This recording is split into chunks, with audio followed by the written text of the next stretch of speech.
बच्चों, हम पढ़ रहे हैं कक्षा 9वीं के सामाजिक विज्ञान में लोकतांत्रिक राजनीति, जो कि राजनीति विज्ञान की पाठ्य पुस्तक है कक्षा 9वीं के लिए। और इसका अध्याय 2 हम पढ़ रहे थे बच्चों। इसका अध्याय 2 हम पढ़ रहे थे संविधान निर्माण, और संविधान निर्माण का परिचय हमने देख लिया था इसके पिछले वीडियो में। और दक्षिण अफ्रीका में लोकतांत्रिक संविधान भी हम पढ़ चुके थे। और आज हम पढ़ेंगे इसका जो अभ्यास है 2.2, हमें संविधान की जरूरत क्यों है। ठीक है, आज हम यहाँ से पढ़ेंगे। इसके पहले के हम वीडियो हम बना चुके हैं, आपने देख लिया होगा बच्चों। यदि नहीं देखा हो तो चैनल की प्लेलिस्ट पर जाकर देख सकते हो। और इसी तरह के और वीडियो देखने के लिए चैनल को सब्सक्राइब कीजिए। तो चलो बच्चों, शुरू करते हैं। हमें एक संविधान की जरूरत क्यों है और संविधान क्या करता है, इस बात को हम दक्षिण अफ्रीका के उदाहरण से समझ सकते हैं। इस नए लोकतंत्र में दमन करने वाले और दमन सहने वाले दोनों ही साथ साथ समान हैसियत से रहने की योजना बना रहे थे। दोनों के लिए ही एक दूसरे पर भरोसा कर पाना आसान नहीं था। उनके अंदर अपने अपने किस्म के डर थे। वे अपने हितों की रखवाली भी चाहते थे।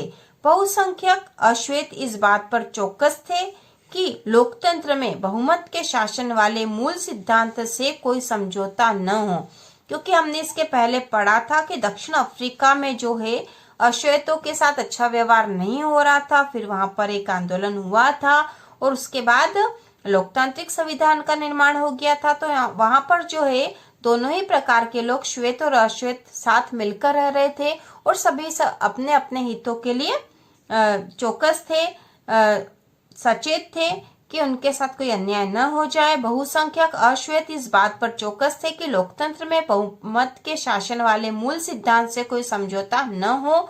उन्हें बहुत सारे सामाजिक और आर्थिक अधिकार चाहिए थे। अल्पसंख्यक गोरों को अपनी संपत्ति और अपने विशेषाधिकारों की चिंता थी। लंबे समय तक चली बातचीत के बाद दोनों पक्ष समझौते का रास्ता अपनाने को तैयार हुए। गोरे लोग बहुमत के शासन का सिद्धांत और एक व्यक्ति एक वोट को मान गए। वे गरीब लोगों और मजदूरों के कुछ बुनियादी अधिकारों पर भी सहमत हुए। अश्वेत लोग भी इस बात पर सहमत हुए कि सिर्फ बहुमत के आधार पर सारे फैसले नहीं होंगे। वे इस बात पर सहमत हुए कि बहुमत के जरिए अश्वेत लोग अल्पसंख्यक गोरों की जमीन जायदाद पर कब्जा नहीं करेंगे।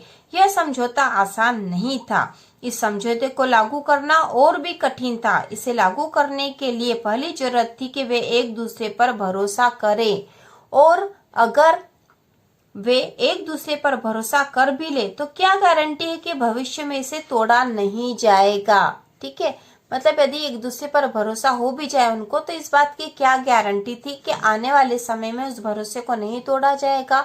या बहुसंख्यक मतलब अधिक संख्या में तो अश्वेत थे वहां पर, वो गोरे लोगों की जमीन पर कब्जा न कर ले, तो इस बात का भी क्या भरोसा था। तो ऐसी स्थिति में भरोसा बनाने और बरकरार रखने का एक ही तरीका है कि जो बातें तय हुई उन्हें लिखत पढ़त में ले लिया जाए।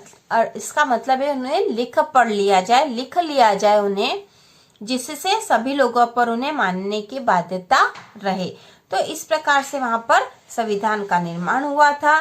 भविष्य में शासकों का चुनाव कैसे होगा, इसके बारे में नियम तय होकर लिखित रूप में आ जाते हैं। चुनी हुई सरकार क्या क्या कर सकती है और क्या क्या नहीं कर सकती, यह भी लिखित रूप से मौजूद होता है। इन्हीं लिखित नियमों में नागरिकों के अधिकार भी होते हैं, मतलब लिखे जाते हैं। देश के लोग आपस में मिलकर ही इस प्रकार का निर्माण कार्य करते हैं। वे अपने में से कुछ लोगों को चुन लेते हैं कि ये देश के संविधान का निर्माण करेंगे, संविधान का निर्माण करेंगे, या फिर देश के नियमों का लिखित में अनुमोदन कर देंगे। तो इस प्रकार के जो लिखित नियम होते हैं उसमें नागरिकों के अधिकार भी होते हैं, पर ये नियम तभी काम करेंगे जब जीतकर आने वाले लोग इन्हें आसानी से और मनमाने ढंग से नहीं बदले।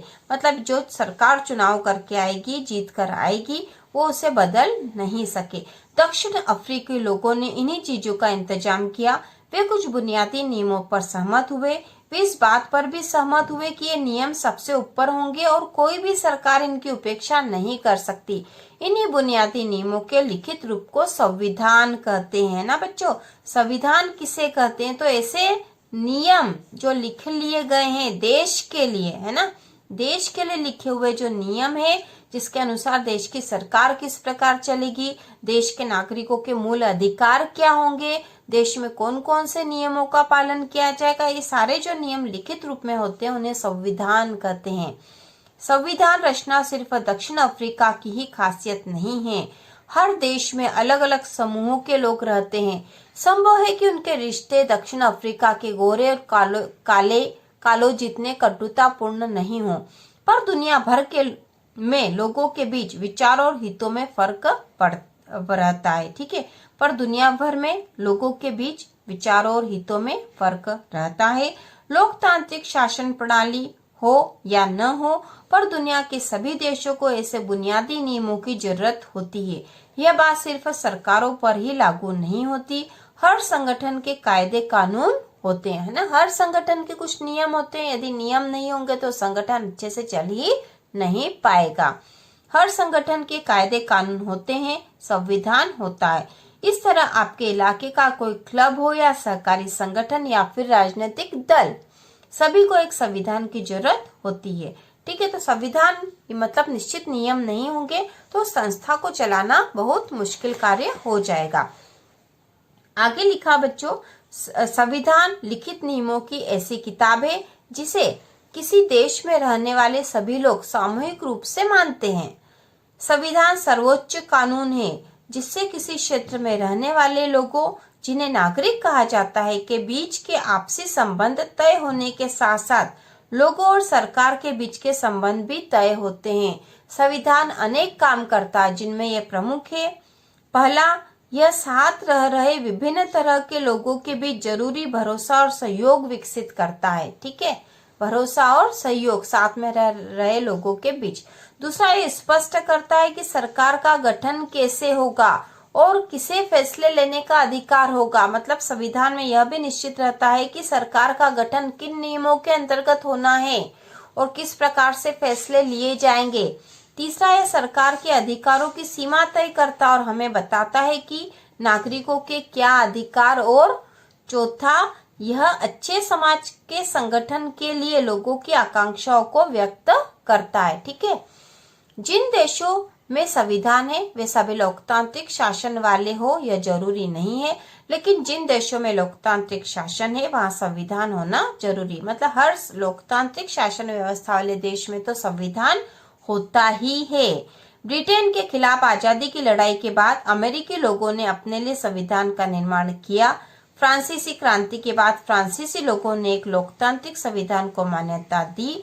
इसके बाद से यह चलन हो गया कि हर लोकतांत्रिक शासन व्यवस्था में एक लिखित संविधान हो। तो हर देश जो लोकतांत्रिक है वहाँ लिखित संविधान होता है। और लिखित संविधान का मतलब यह है कि वहाँ जिस देश में जो लागू होने वाले हैं नियम, कायदे, कानून है वो लिखित रूप में रखे गए हैं कि देश में शासन प्रणाली किस प्रकार कार्य करेगी, लोगों के मौलिक अधिकार क्या होंगे, सरकार का चुनाव किस प्रकार किया जाएगा, यह सब कुछ लिखित रूप में रहता है ना बच्चों।